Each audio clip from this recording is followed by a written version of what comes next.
Welcome to Rhythm and Roads podcast. I'm your host, Joshua Jacob. We have a very special guest. We have film editor Alexander Lopez. Welcome, sir, to Rhythm and Roads podcast. And also, you're a YouTuber. Yes, sir, I am. Thank you for having me. I really appreciate it. Yeah, man. Your story, how you started being a film editor, which is a very important role because you are the doc in the laboratory, putting everything together for the masterpiece to come out. And so I know you have a very important role. And that's one thing I like about film editors is because you're kind of like directing your own way at times where you're like, okay, I'm focused on this. I didn't see the script. I wasn't really there on the, film set. So what I'm seeing here is what I'm putting together for the piece to some Yeah, extent. right. Yeah, to an extent, for sure. Kind of how I got started on that journey was coincidentally, it all started with video games. For me, when I was a lot younger, I still technically am, but I was really into Mortal Kombat. Dude, And yeah, yes. so how that came about, weirdly enough, was I loved and a lot of people will know, like if you're really niche into Mortal Kombat, the PlayStation 2 era of Mortal Kombat had like these opening cinematics, right, with characters fighting each other. And I remember Yeah. being a kid and wanting to have like really hardcore metal music to that. So I would go at the time back in the day before people had internet in their homes, you have to go to the library. About for 2 hours a day, they'd give you access to internet for 2 hours a day at the library, Oh, and okay. I would go on YouTube and watch the cinematic and put like a music to it. So because that scratched a weird itch in my brain. I'm like, yes, that fits. I remember telling my uncle about that's what I did to him, and I remember him saying something to the effect of, "So you like editing?" And I was like, Yeah. yes, I do. And that's kind of where that weird, like him telling me that word I never actually really heard about before, kind of got me started all these years ago, Oh, probably wow. closer to 17 years now. If he Yeah. never said that word, I don't know where I'd be right here. Oh, that's cool. So your uncle, you say your uncle, right? Yeah, yeah. Yeah. Basically, he just because well, I guess again, it just came in from the vocab. Like he knew that I liked putting things together, kind of Right. like collaging things together, and his brain. Like when he said editing, I'm like, that's it. That's what I want to do. It is. Dude, that's funny that you brought up Mortal Kombat because I was actually looking at your page and I saw some of that on there. I was like, that's so cool that you're into that because, man, back in the 90s, you go to the grocery stores, they had the big arcades there, and Hmm. majority of the time it was Mortal Kombat. But yeah, man, I'm a huge fan. So that's Oh cool. yeah, no, Very interesting how yeah. you It's started. yeah. The cool thing about the Mortal Kombat, that was a huge part of my childhood, and I'm glad that doing what I do, I'm able to continue having that a part of my life. A lot of my audience really does enjoy the Mortal Kombat content as well. Yeah. So something that is a part of my childhood I can keep into adulthood has been a really great feeling. Cool, dude. Yeah, yeah. Actually, I want to ask you, going back to your childhood, which is one of your favorite games from Mortal Kombat? Mortal Kombat, one of my favorite games, and this is also it's a little bit of a niche one, but it's very sentimental to me. It's a game called Mortal Kombat Shaolin Monks. It wasn't necessarily a traditional fighting game, like one on one. It was like an action adventure RPG kind of style of game. Okay. So me and my best friend, he would spend the night like 2 days in a row, and just for 48 hours straight, we're just grinding this game out. We're playing, and I'm playing Kung Lao. He's Liu Kang. We're fighting all these demons and all these mercenaries, just fighting through the worlds and the realms. That one's my favorite for sure. But like if I had to pick like a streamlined childhood favorite Mortal Kombat game, Mortal Kombat probably Trilogy. I think that's the one my mom got me for the PS1 way back in the day. Yeah, PS1. We're going back to that era. That's cool. Yeah. I remember getting a PS1, but then PS2 was better. Oh yeah. Oh for sure. Yeah, yeah. I was like, okay, who wants to have my PS1? I think I still have mine. Oh, you still Like have I think yours? I. Oh, Oh shoot. yeah, I still have my PlayStation 1. I'm actually looking at it right over there. It's just off of screen here. But yeah, I still have that bad boy. Nice, dude. Very cool. And going back, I actually want to know your thoughts on this. What do you think of that latest film of Mortal Kombat? The one that came out, what, 2 years ago? The 2021. Yeah, Uh, was it 21? Oh, it's already Yeah, been. yeah, I think that one was like just I think that was on the cusp of like movies going from releasing at home and then going back into theaters. I think that was one of the last movies released at home before people started coming back to the movies. Oh, I see. Okay. Me personally, as a Mortal Kombat fan, I did appreciate the blood and goreness of it because that's a lot of what Mortal Kombat Yeah. is famous for. I'm actually quite excited for the new one coming out. I know Oh, there's this another last one one. coming out? Oh yeah, it's coming out pretty soon. I think they have Carl Urban. He's playing Johnny Cage. Oh, They're no way. bringing Okay. Johnny Cage back in, so I'm really excited for that second one for sure. That's cool, dude. Now, between Mortal Kombat and Street Fighter, I mean, do they kind of like have their own worlds where you think like you can appreciate Street Fighter compared to Mortal Kombat, or are they pretty much like, no, no, no, like doesn't even compare? So for me, I have a weird. I find that like I love watching people play Street Fighter Okay. because man, people who are really good at Street Fighter are really good at Street Fighter. There's something almost beautiful about like someone just throwing these combos that I can't even think about, can't even Right. quantify. I enjoy playing Mortal Kombat more, but watching Street Fighter, it's a very beautiful thing to I view. bet. Yeah, I'm there like, you could do that? Oh, Yeah, show me if that. you if you like watch like a tournament or something, people are just throwing, people are cheering, people are just throwing combos and grabs and Ah, throwing things around, and all these lights are coming off. It's a very gorgeous thing to see. I bet it is, man. I haven't played that in a long time. Mhm. Well, I want to get into more of your story as a film editor. So, did I take it you went to NMSU to study filmmaking or? Yeah, yeah. I started the CMI program. Well, I started college in 2014, got through my Okay, gen ed cool. that first year. In 2015, I started CMI, the Creative Media Institute at NMSU. One of the first classes I took, I grabbed it immediately as fast as I could, was editing one. Okay. With Ben Lamarca. Shout out to Ben Lamarca. He was I thought I knew stuff going in. You know, when you have an interest or something for so long prior to the schooling or to the teaching, you think you know the stuff, but then when you really get into it, when it really comes down to learning how to pace things and Yeah. how things kind of how to correlate together, that's when the knowledge really starts to seep in. So Mm. that was a really good time. I remember having a really fondness for that time of like really mastering and learning the something that I've had an interest in for like a decade prior. Wow. Okay.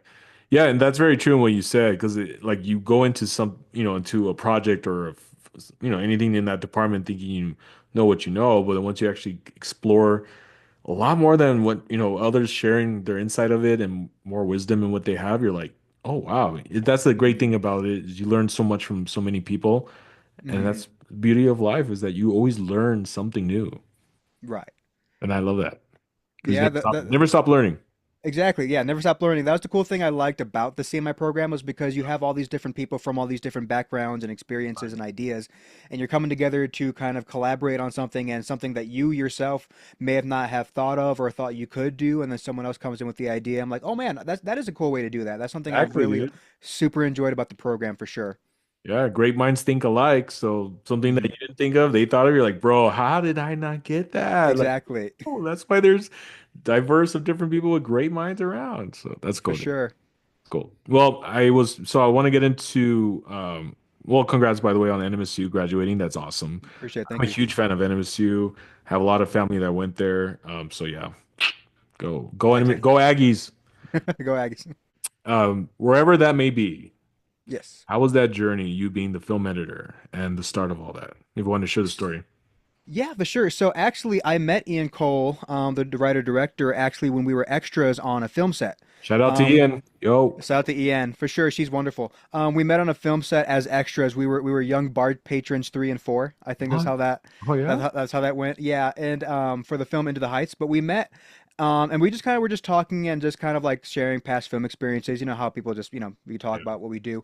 And she came up to me I think a couple months after the fact and said, "Hey, I'm creating this story, kind of focusing around my experiences with my physical chronic illness that I go through. And I remember you mentioning that you were an editor, and I want to see if you had any interest in editing the film. And at this time, I was mainly focusing on doing social media stuff and mainly doing kind of content creation. I haven't done so much film editing, but it was Yeah. something that I felt that she was very passionate about, that I wanted to help her on. So I said, yeah, I'm absolutely more than happy to do that for you.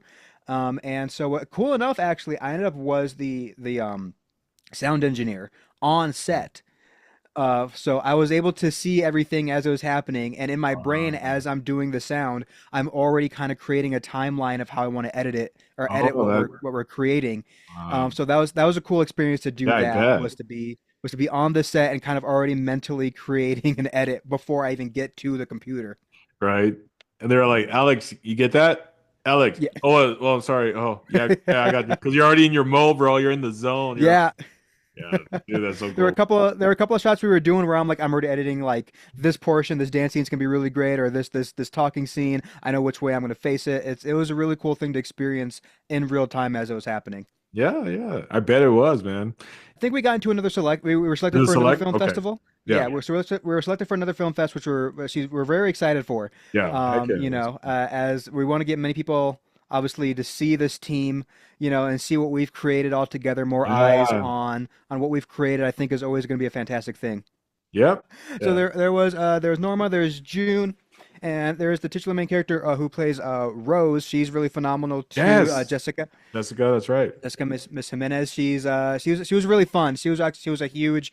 Yeah. I'll tell you, this we shot this last summer, and as you know from being a native here, the summers here are windy. They are insane. There's a lot Oh of God, storms. dude, my allergies. It's rough. Oh, So there were 2 days of filming. I think there were 3 days of filming. The second day we were filming, power goes out. And we are and you guys will see it. There's a scene in which Norma's character and Jessica's character, they're on a couch, they're speaking to each other.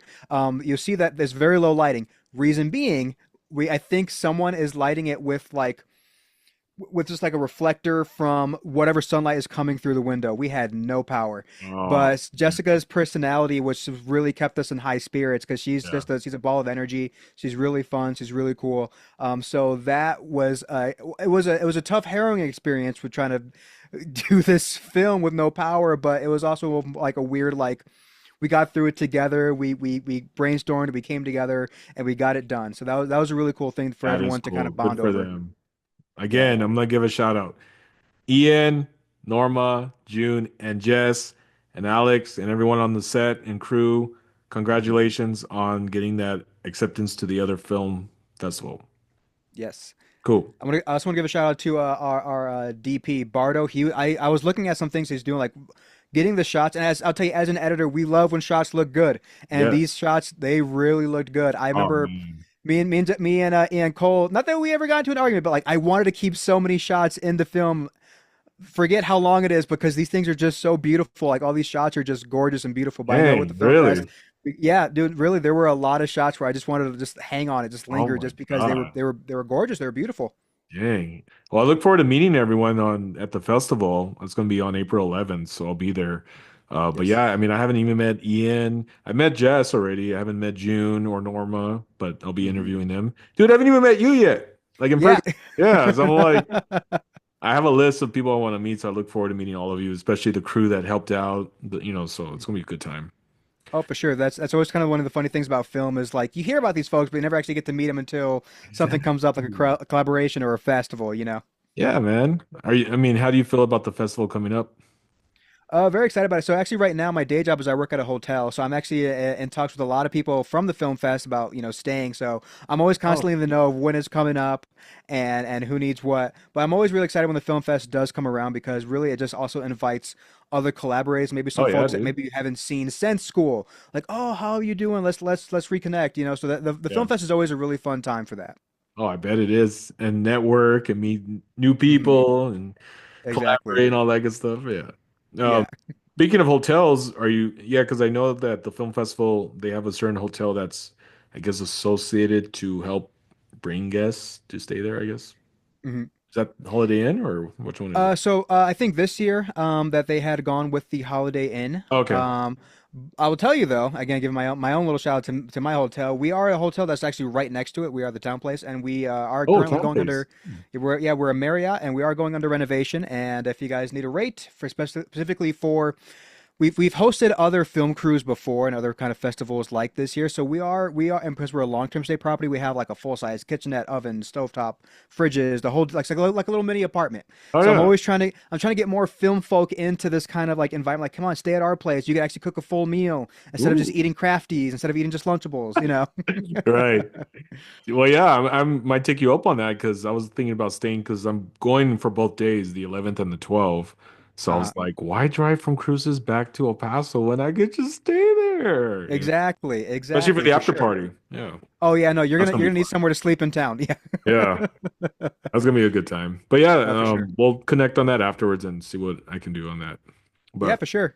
so as a film editor, what other projects have you done besides wherever that may be, if you So have? So as of right now, not so much. Again, I kind of mainly focus on the social media Oh, aspect of what I okay. do and the content creation of what I do. Yeah. I was invited by another film that I was working on really recently. It is a film that hasn't been released yet, but I can talk a little bit about it. It's Okay. basically a film about someone's mindset during the pandemic, but their mindset is slowly encroaching on insanity because they're so isolated, but all the insanity is forming in the shape of puppets. And Whoa. so yeah, it was very, very cool thing to see kind of come to fruition on set because I was voicing all the puppets.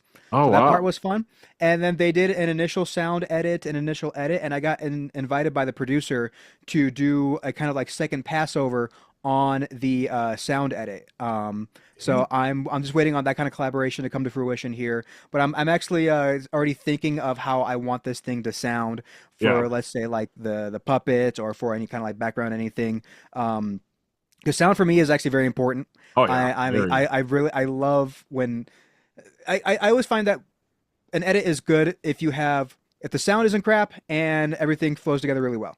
You know, I think the thing people mostly hear first or see first or understand first is the sound. Mhm. It's almost like a nose, the first thing you notice, you know?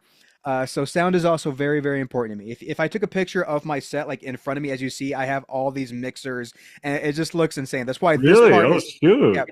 this part is neat. Everything else in front of me is its own little chaos. Like your own space station there, huh? Basically, yeah, almost in a way, yeah. All the controls and all the yeah, that's so cool, Oh dude. yeah, no, I have like these little like knobs and all these like little inputs. It's really cool. But yeah, no, that's another thing I'm looking forward to working on in the editing space is kind of doing a second passover for the sound design of this film we've been working on for a little while. Wow, dude. Are you able to say what the name of this film is, or is it in Area I 51 top secret? You can say nothing. so I think they're still deciding on a final Oh, name they for the are? film. Okay, it's not So yeah, so we're they're still collaborating on the final finalized name of it. So as of right now, the working kind of title that we've have amongst the group chat is 2020 movie. So 2020 movie? yeah, that's the working title for just Cool. internally for us, but they're gonna have Okay. like a proper name whenever it Okay, comes yeah, when it to comes out. release. Okay. Yeah. Now, I take it this film is the genre is like horror, mystery. Kind of. It's more. I would say leaning towards a comedy for sure because a Oh, lot it of is really? Okay. yeah, just it's more of just one person. Like the kind of like insanity aspect doesn't really come in a little bit towards more the end. It's more of just the silliness of this is how her brain is rationalizing everything. She's turning everything into Muppets, into puppets. Things are turning Wow. into yarn. She's trying to be like a food. Like a food social media person by cooking food, but that food is turning into yarn. You know, just how yeah, it Oh, was very okay. creative. There were a lot of very creative people on that set, and the production design was really phenomenal. I want to give a shout out to my friend Madeline Storm. She was the production designer on that film, and she did a great job. But I think it was more of like a dark comedy aspect, where a little bit more towards the end when things are really ramping up, that her insanity really starts to take place and Hmm. kind of takes center stage to everything else going on around her. Wow. And when do you see this film being, I guess, out or done with? So as I think as soon as they get me the files I need to help them out with that sound edit, Okay. I can probably turn that over pretty quickly. Oh, I bet you So can, bro. yeah, Like, I got probably this. I got this. uh because we're a little bit in the beginning of the year already, but hopefully I can get back with them here. Like hopefully by the end of the year we can Nice. probably see. I know that they were aiming for this year's film fest. Okay. But if things got to go the way they got to go, then for sure hopefully next year's film fest. Nice, dude. Looking forward to seeing that because that sounds very interesting. Yeah, Yeah. Well, I want to talk more about your YouTube channel, dude. Like, what do you do with, I mean, everything in the aspect of what you have going on? yeah, for sure. So I started this YouTube journey. Well, as like anyone growing up in like let's say the late 2000s, early 2010s, everyone's had a YouTube channel. They're always posting just silly things with their friends, whatever. But really not really taking the YouTube thing quite as serious until like let's say 2015. Okay. Created a new channel. It had a really confusing name that nobody understood. That's why I changed it like 4 years after the fact. Originally, it was called B.5 Gaming. I changed it in 2019 to the Xander Effect. A little easier to find, you know. But yeah, I started this YouTube journey in 2015 just because I kind of wanted like a sort of hobby as a creative outlet. Okay. As we talked about earlier, I've always been into video games and always into like this editing creative space. And this YouTube journey was like a good mixture of the two that I can kind of do that. Nice. Um, and just having pretty all right success with it. Nothing I would call anything like crazy. But I will say in the past 2 years, I want to say like it was 2023 or something is when it really started to ramp up.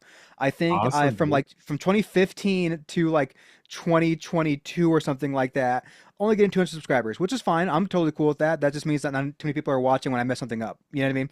Oh, But from 2023 to onward, yeah. I think right now I'm at 16,000. Awesome, dude. Which is Congratulations on that. Yeah. thank you so much. I really appreciate Good. that. Which is it's just insane to me. I never thought I'd reach that aspect of Right. people watching or people commenting or people sharing or however But the journey's been really fun. That's great. Obviously, I won't say that it's always been easy. Sometimes there comes with expectations from Yeah. viewers. You're really opening up yourself and your space up to like the world, the internet, the anonymous internet. So True. that part can be pretty scary I too. yeah, very true, dude. Very And as my mutuals, like what we all say, people I've been with, for a while in this journey, will attest. We've gotten some people, we've for sure gotten some interesting folks in the chats or in the comments, But overall, it's been a very positive experience. I've had a lot of people been very supportive. that's good. I always make a joke. My mom is always my number one supporter. Awesome. Go She mom. will go, mom, for sure. She will watch every stream. She always texts me like, "Are you streaming today?" Yes, mom, I'm streaming. What time? I'll be on. And she'll send me a picture of her dog watching my stream on their TV. Dude, how cool is that? Your mom's Yeah, like, no, she. is your mom into that as well? Yeah, I would say she was with me for my YouTube journey for a while. She Oh, supported me. She bought my first computer, my first microphone, and my first like recording device. So she was with me on that one. She was all in on the experience. that's awesome, dude. I'm glad you have a mother like that, very supportive and Mhm. just loves, supporting you by watching your own stuff. I mean, that's so cool. Yeah, it's really awesome, and just the feeling I get from having like this quasi kind of success with the YouTube, it's almost like a weird sort of validation of like, yes, you can kind of start real small and be small for a really long time. Mm, But then if you just keep kind of working at something and bettering yourself, rewatching yourself, you have to cringe at yourself a little bit like, oh, why did I do that? Because now you're learning. It's that's really a true. learning Yeah, experience and kind of I love going back and watching my first videos and my latest videos and seeing the evolution. I'm really proud that I was able awesome. to take criticism, not just from myself, but Yeah. from other people constructively and Right, kind right. of do something better kind of going forward. We'll see. And because of that, you got into exceed from where you started, like you said, to where you're at. So you've seen that growth, and you're like, yeah, that's the thing. Wisdom and having, constructive criticism is something for us to take because we have to grow, and if we don't, then we don't learn and grow. Exactly. So we just got to understand that it's not directed at us as in wanting to hurt us. It's supposed to help us. You know what I mean? Hmm. So Yeah, good job, dude, that you took all the wisdom you can and you grew from everyone's input. So that's awesome. appreciate that. It almost kind of goes back to filmmaking. Let's say, for instance, if a lot of us write scripts, Hmm. or partial scripts, or it's like, hey, I wrote this script. Can you read this and tell me what you think? And in your brain, like, I've worked on this thing for months, maybe years. It's my baby. I've been True. slaving away on the typewriter, on the computer. I'm just typing away, Yeah. middle of the night. I'm going, and then someone goes, I have some notes. You almost want to be like, what do you mean you have notes? This is my first draft is perfect. I've Oh been I've been man. up all night working on this. You know what I mean? Yeah, It's yeah. the idea like something even if you did work hard on something, That's maybe true. that hard work kind of bled a little bit into the script a little bit. Maybe you kind of maybe like an angry fighter is a sloppy fighter kind of thing. You know what I mean? So taking the criticism, no matter how hard you worked on something, is a very important thing. That's true, man. Yeah, well said on that because it is true. You have something you worked on, like you said, it's your baby, but then someone might have an idea that just works so good. You're just like, okay, yeah, let's let that in, but dang, it's my baby. You know what I mean? Yeah. Yeah, so but you know what the thing is that because my brother's a filmmaker and him and I like to collab and it is true though. It's like when you actually allow people to come into your circle and share it and let their ideas include yours and work something out, you see a very beautiful masterpiece of a film or short or a song or you know what I mean? And you're like, Mhm. man, I feel bad that I even thought about like, why should I let them, use their idea with mine? I already had this going. Mhm. You know what I mean? Sometimes, it depends on the situation, but in other time, other ways, it's cool to just be like, yeah, man, let's try it, and then it'll work. If it doesn't, at least we tried.